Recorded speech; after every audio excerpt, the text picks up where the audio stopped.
La Verdad sobre Rieles es un ministerio de evangelismo en Rieles que llevan a cabo jóvenes de la iglesia de Cabrera. La Verdad sobre Rieles tiene como finalidad alcanzar a cada una de las líneas de ferrocarril de Capital y Gran Buenos Aires con el mensaje del Evangelio. Esta actividad surge hace 3 años en un corazón con ganas de alcanzar a una sociedad perdida, desanimada y sin esperanza. Para esto, cada domingo nos juntamos para doblar y sellar los folletos, coordinar la alabanza, compartir un almuerzo en comunión y lo más importante, tener un tiempo de oración para luego salir a la estación del ramal, donde pasando vagón por vagón, hacemos una apelación evangelística y repartimos los folletos con una pequeña alabanza.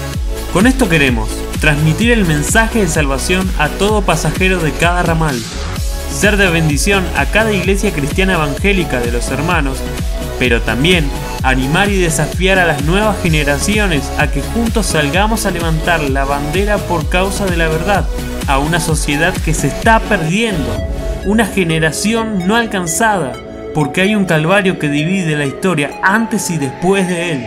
Hay un derramamiento de sangre único y eterno, una resurrección irrefutable.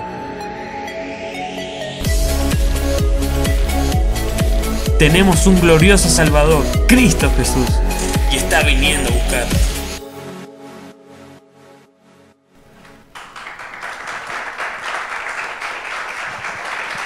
Hola hermanos, ¿cómo están? Buenas noches. Muy bien. ¿Me van a entrevistar a mí? No. ¿Cómo estás? ¿Bien? ¿Qué tal? Buenas noches.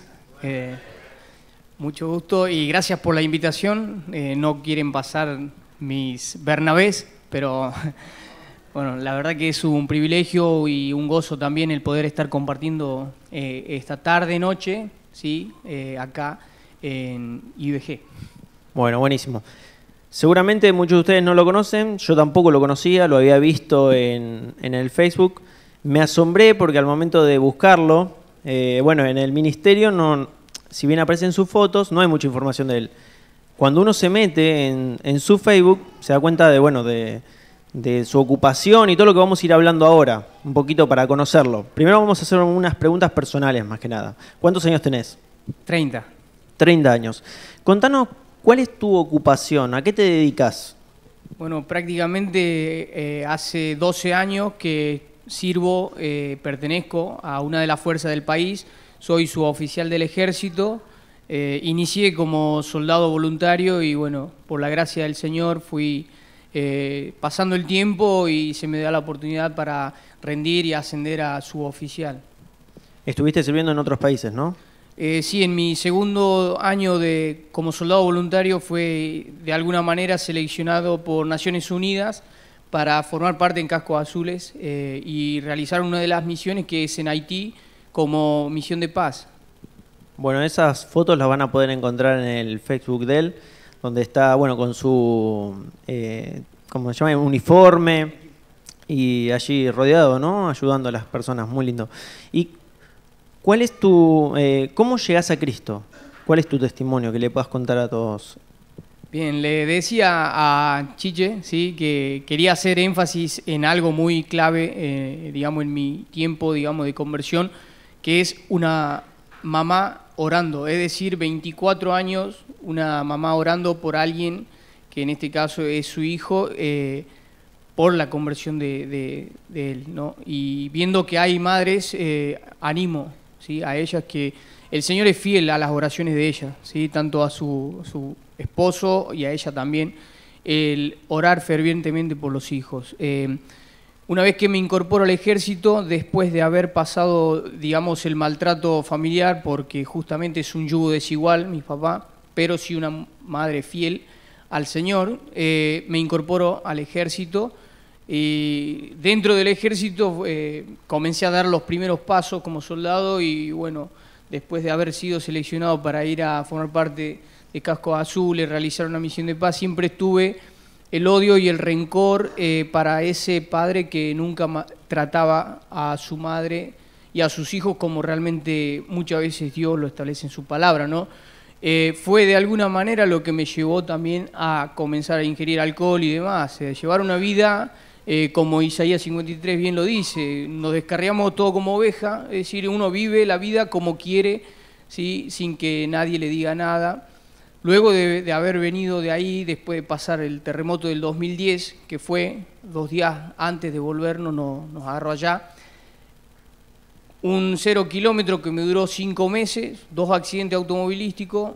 No conforme a eso tomo una moto, que en su momento era de mi papá, también tuve el mismo accidente y bueno, una vida prácticamente así desordenada y insatisfecha, a pesar de por ahí los logros que uno llega a obtener, ¿no? Y en ese vacío, en ese fondo de un corazón sin Dios, llega una invitación de alguien que me dice, ¿querés ir a un campamento? Y accedí. Me quedaban 400 pesos nomás. Y el campamento costaba 800, así que mi mamá me dice, mira, tengo 400 pesos y andá, me dice.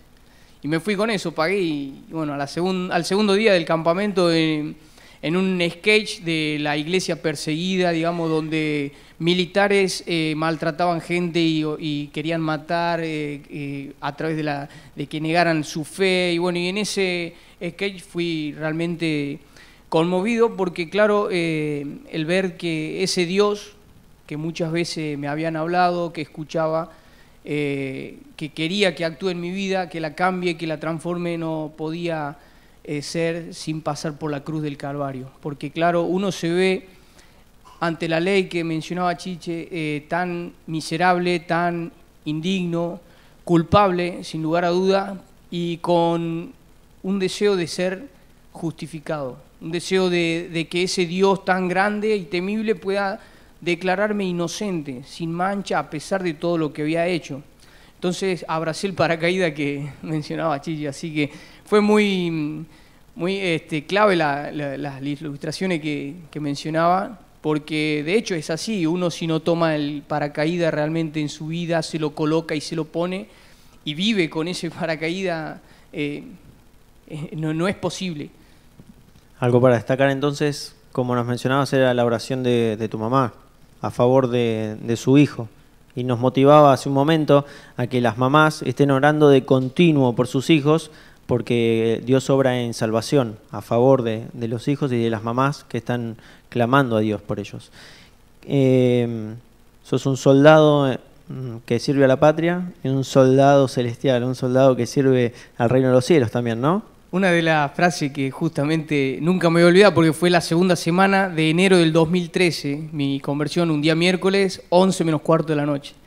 Así que le dije, Señor, yo quiero ser tu soldado, yo me acuerdo que dije, quiero ser un soldado de Jesucristo. Pero bueno, es un poco... Qué emoción. ¿Qué te mueve a evangelizar y a predicarle a otros? ¿Cuál es tu motivación hoy en día? Bueno, eso hace un rato le comentaba a Chiche y es algo que por ahí muchas veces los sábados a la noche me gusta recordar, previo al momento, digamos, que nosotros tenemos la cena del Señor, por ahí la reunión de recordación al Señor Jesús a la mañana. La noche anterior me gusta por ahí preguntarme y cuestionarme ¿por qué soy cristiano? ¿Por qué soy cristiano? ¿Por qué hablo a los demás de Cristo? Entonces... uno no puede dejar de mirar la cruz del Calvario y mirar a una persona que entrega su vida, que derrama su sangre, que hace todo lo que uno tendría que haber hecho desde un principio.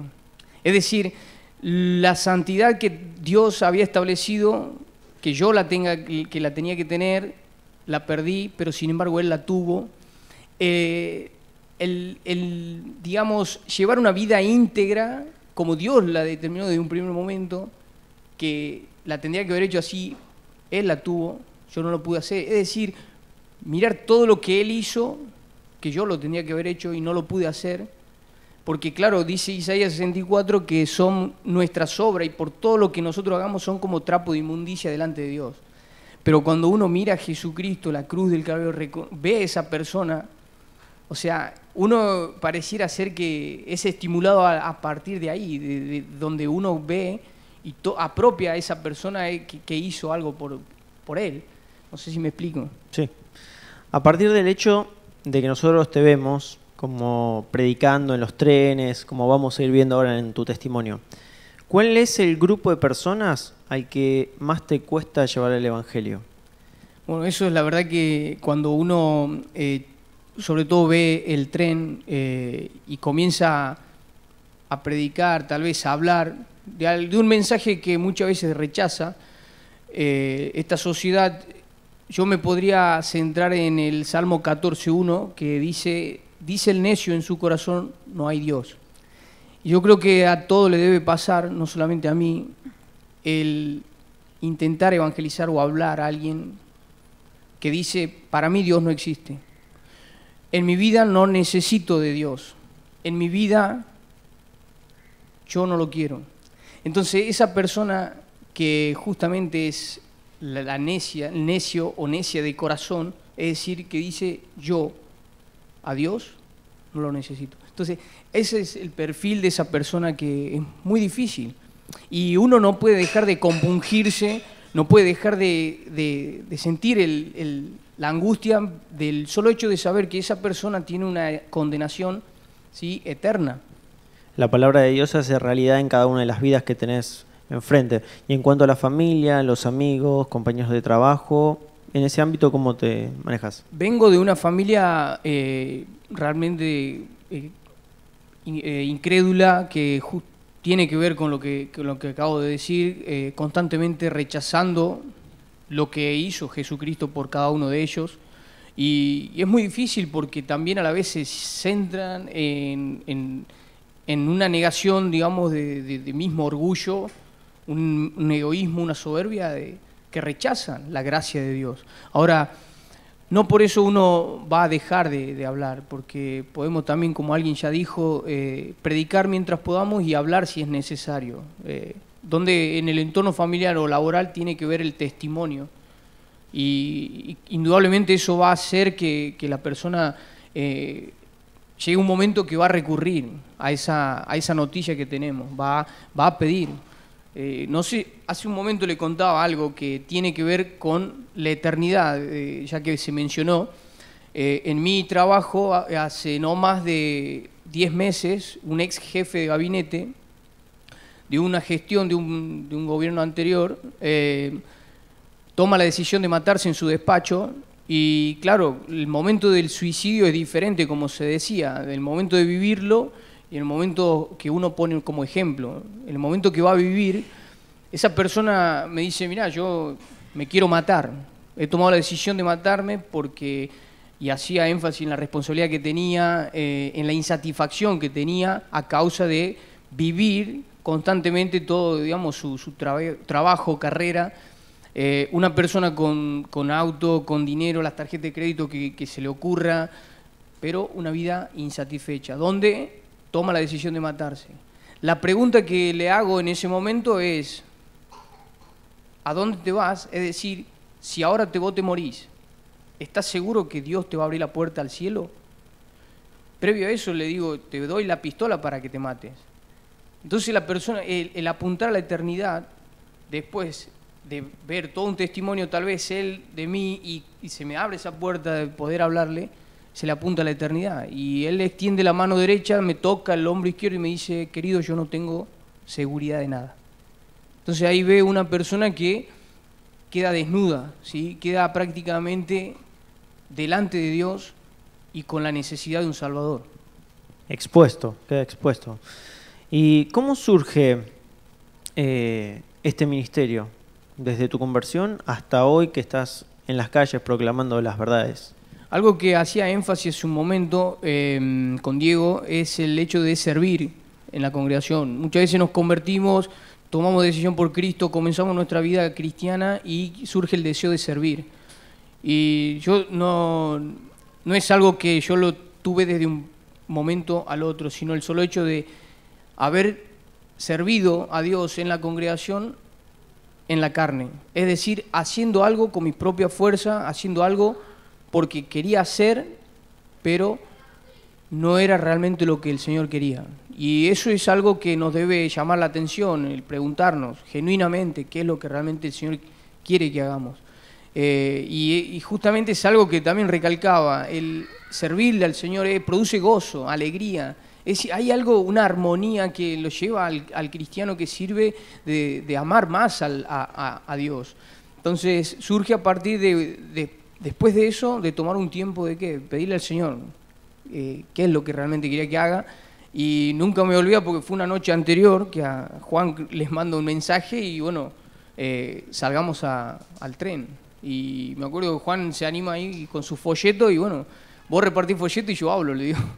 El tema es que fue los primeros días, las primeras veces, eran más de 6 minutos lo que hablábamos y la gente, claro, no quiere escuchar más de 5 minutos, te cascotean, por poco no te tiran por la ventanilla. Entonces, a medida que fue pasando el tiempo, nos desafía también a reducir el mensaje, pero siempre haciendo énfasis en lo que ya se hablaba, siempre haciendo énfasis en lo que hay una causa, que lo que es el pecado, una ley, la cual no se pudo cumplir, y la necesidad de ¿qué? De un Salvador a causa de que hay una eternidad, donde hay una condenación, ¿sí? Y también lo que es el cielo, o sea, haciendo énfasis siempre en eso, pero en un tiempo corto. Se metieron en los rieles, se fueron a los trenes. Ahora la consulta es, ¿qué forma tienen de hacerlo? Vos le estás explicando a las personas, entonces se entregan un folleto, se da la palabra, se canta. ¿Cómo es el método? ¿Cómo es la manera? Y si querés, ejemplificarnos un poquitito para que todos puedan ver. Es asombroso que le tirás cualquier palabra y te habla te empieza a predicar el evangelio con eso. Había recién un borrador, no está más, lo dejaron atrás. Pero bueno, primero si querés, contanos un poco cómo es el método, las formas, y luego si nos ejemplificás un poquito para que todos puedan ver. Quiero aclarar primero que si uno ve la Biblia, hay ejemplos. Y si nos detenemos en Hechos 17, nosotros lo vemos a Pablo entrando en Atenas y utiliza lo que él en su contexto ve. Él conoce al contexto, él conoce a dónde iba, conoce de lo que creían. Entonces, el desafío personal tiene que ver con el contexto. Y esto es algo clave hoy en día. Queremos llevar muchas veces ideas de una congregación a otra. Y muchas veces lo que se aplica en una congregación no va a resultar en otra, pero por el solo hecho de que hay una diferencia contextual. Es decir, rieles es muy probable que en un lugar donde no hay tren no funcione, pero porque muchas veces nos tenemos que preguntar eso, el desafío está en el contexto donde estamos. ¿Qué es lo que tengo que hacer? ¿Cómo? Entonces, rieles surge a causa de eso. En Palermo, Hollywood, es decir, es imposible evangelizar. O sea, la gente está prácticamente, ignora a Dios, ya no quiere saber nada con Dios. En un lugar tan, digamos, en una clase alta donde pareciera ser que Dios no hace falta. Entonces surge la idea de, bueno, hablemos en un lugar donde nos escuchen, donde podamos alcanzar. Entonces el tren pasajero que tal vez no vamos a volver a ver y que se tiene que ir con el mensaje. Entonces lo tenemos a unas 6, 7 cuadras a la estación, tanto el San Martín como el Mitre. Lo hacemos un tiempo de oración, vamos al tren, uno habla, el que se anima a habla, siempre haciendo énfasis en el mensaje central del Evangelio. Mientras se termina más de 3 minutos, 3 minutos y medio, no podemos hablar, comienza la alabanza. Chicos, Diego estuvo, varios chicos de acá, que estuvieron en la alabanza como cortina de aquellos chicos que van a repartir los folletos. El método, la verdad que es una palabra muy chocante, de hecho, o sea, que se discute muchas veces. No lo hay, en realidad siempre va a depender de que tengas bien en claro cuál es el mensaje central del Evangelio y a partir de ahí comenzar a aplicar de acuerdo al contexto que te toque. Posiblemente en el trabajo, en la escuela, va a ser diferente. Rieles va a aplicar una manera, un estilo, por el solo hecho de que tenemos tiempo muy corto. Personas que no vamos a volver a ver y, o sea, tenemos que dejarlo claro, corto y conciso. Ahora, si ustedes ven el cartel de salida a mi derecha, el que va a la cocina, vos te preguntás, el cartel de salida, claro, la salida vos necesitas para todo, desde que te levantás. Más los chicos que van a la universidad, a los colegios, necesitan una salida para aprobar una materia, necesitan una salida constantemente para un problema o un matrimonio, una salida. Ahora, tarde o temprano tu vida termina, claro, y vos necesitas una salida para la condenación, una salida para la muerte. Y es donde ahí le podemos hablar de Jesucristo. Fíjense que yo tomo un cartel que vi, nada más. Entonces hay una posibilidad. Si yo miro el reloj que está a mi izquierda, también hay una posibilidad como rompehielo de poder alcanzar. Es decir, el reloj de tu vida tarde o temprano va a pararse. El reloj de Dios va a pararse y tu vida tiene que afrontar la muerte. Es muy probable que Dios te tenga que declarar culpable a causa de haber violado su ley como pecado. El pecado te separa de Dios, entonces Dios es probable que te tenga que condenar, pero hizo algo. ¿Me entienden? Entonces, y se presenta a Jesucristo. Ahora, si yo miro, no sé, la planta, si yo miro una planta también, la planta es el fiel reflejo de mi vida. ¿Por qué? Porque así como nace, se planta la semilla, se crece, se le agrega agua, pero tarde o temprano va a terminar. Tiene un tiempo, un límite. Tu vida va a terminar también. De hecho, si en tu vida vos no te alimentás, es probable que mueras antes. Pero lo cierto es que hay una eternidad. ¿Qué pasaría si Dios hoy te tuviera que condenar, te tuviera que juzgar? ¿Me entiendes? Entonces uno va tomando el instrumento que yo miro acá, o el que quiera también.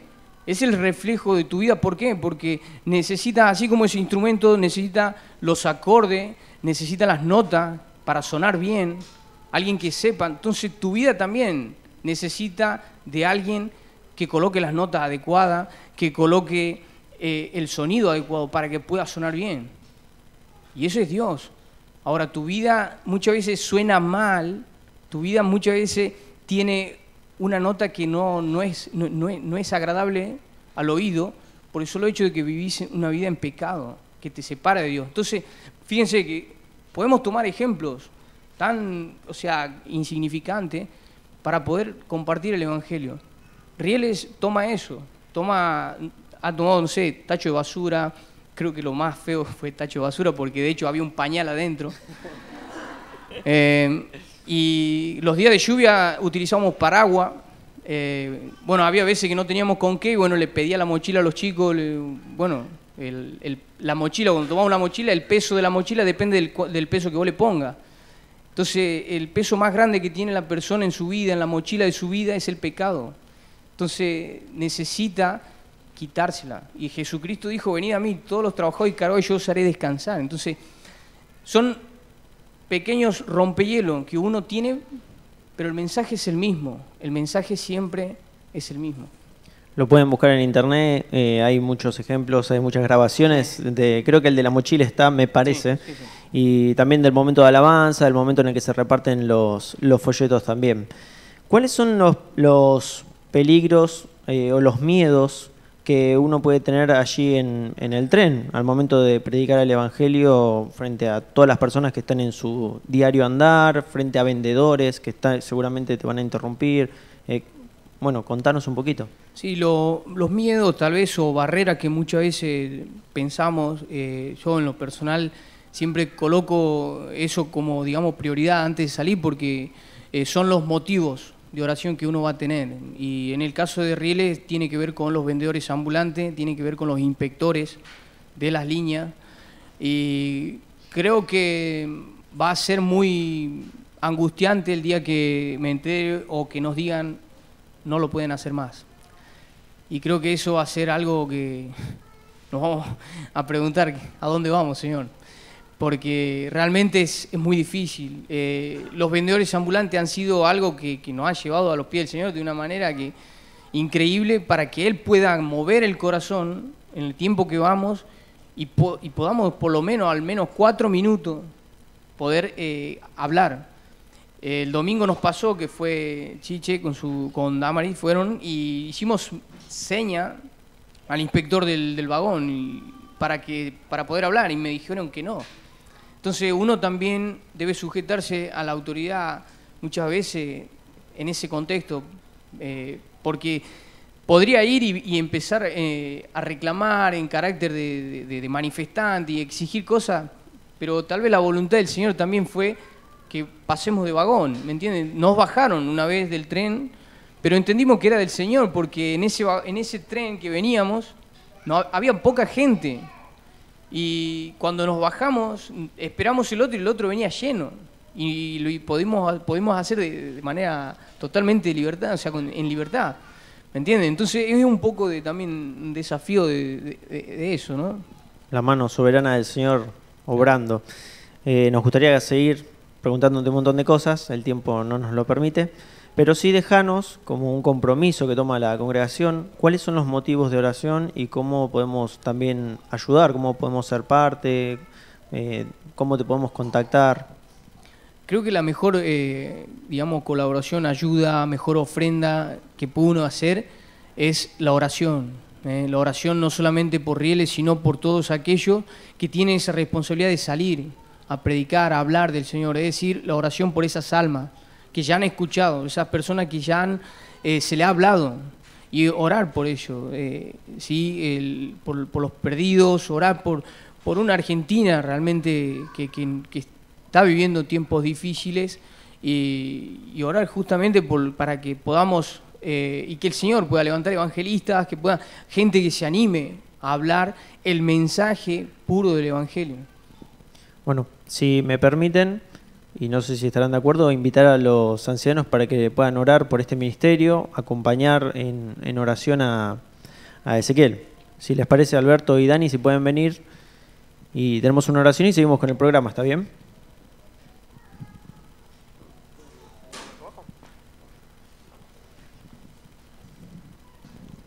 Muy buena oportunidad para escuchar el testimonio y también tomar fuerza y valentía para poder hacerlo.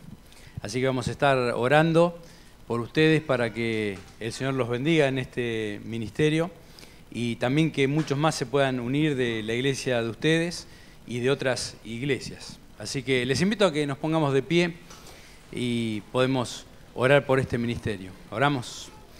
Padre Celestial, gracias por esta tarde, por habernos podido juntar aquí en tu casa para hacer este curso de evangelismo y pensamos en el día en que tú nos alcanzaste, en el día que nos rendimos ante ti, algo que nunca se va a borrar de nuestra memoria.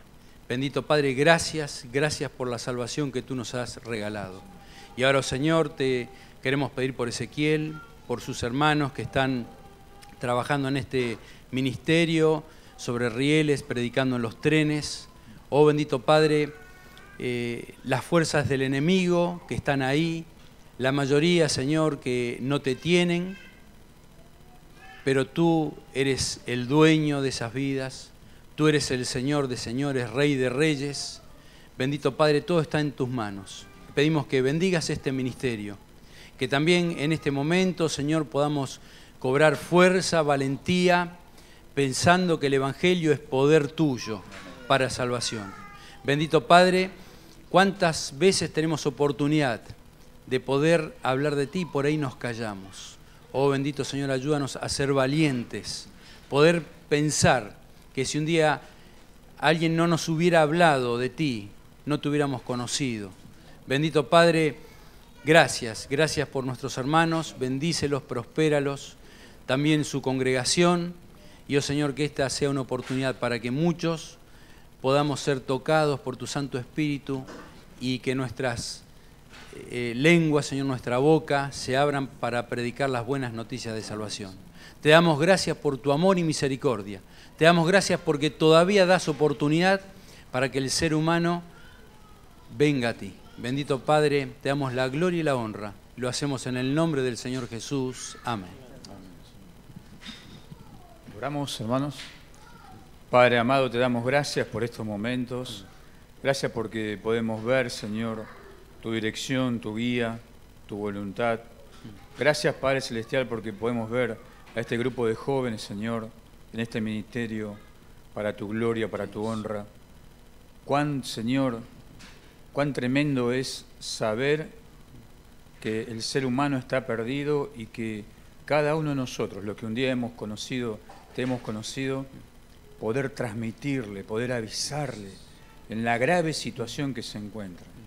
Oh Padre Celestial, gracias por Ezequiel, por el grupo de jóvenes, Señor, jóvenes hermosos, salvados por la sangre de Cristo, que han tomado esta decisión.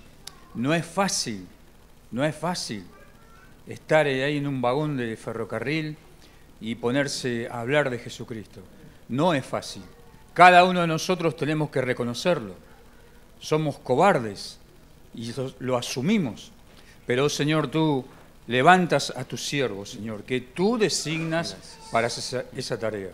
Que tú los prosperes, que tú los bendigas. Y que no sea solamente allí en la zona de Palermo, sino que sea en Capital Federal, en Gran Buenos Aires, y en la nación argentina, oh Señor, que la verdad sobre rieles pueda transitar. Padre Celestial, gracias porque todavía hoy tú tienes misericordia de cada una de las almas. Y oh Padre Celestial, ayúdanos a cada uno de nosotros, tus hijos, a poner todos los días delante de tu presencia este testimonio, este ministerio, estos queridos hermanos.